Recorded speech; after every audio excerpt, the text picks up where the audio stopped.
শনিবার আগরতলার ভাটি অভয়নগর প্রাথমিক স্বাস্থ্য কেন্দ্র রাজ্য ও জেলা পর্যায়ের SAANS প্রকল্পের উদ্বোধনী অনুষ্ঠান করা হয়।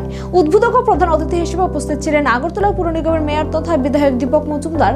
সম্মানিত অতিথি হিসেবে উপস্থিত ছিলেন mayor in council Hiralal Debnath. বিশেষ অতিথি হিসেবে উপস্থিত ছিলেন উত্তর অঞ্চলের chairman Pradip Chandra, mission director Saju Wahid, joint mission director doctor Nupur Debbarma, doctor Souvik Debbarma, রাজ্যের program officer doctor Ishita Guha সহ অন্যান্যরা।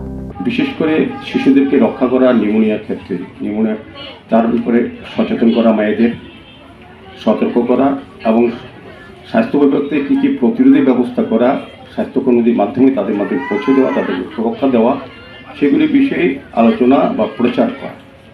এতে আমরা শিশু মৃত্যু হার কমাতে পারি। আমাদের শিশুরা সবচেয়ে বেশি আক্রান্ত হয় কী কী বিষয়ের উপরে, সেগুলির উপরে এই ধরনের আলোচনা মূলত বিষয়বস্তু। তো নিউমোনিয়াতে আমাদের দেশে সবচেয়ে বেশি শিশু মৃত্যু হয়। সেটাকে কীভাবে প্রতিরোধ করা বা মায়েদের কীভাবে সচেতন করা, যে শিশু কীভাবে রক্ষা করতে, আমাদের স্বাস্থ্য দপ্তরে বা স্বাস্থ্য বিভাগে যে কী কী কর্মসূচি বা কী কী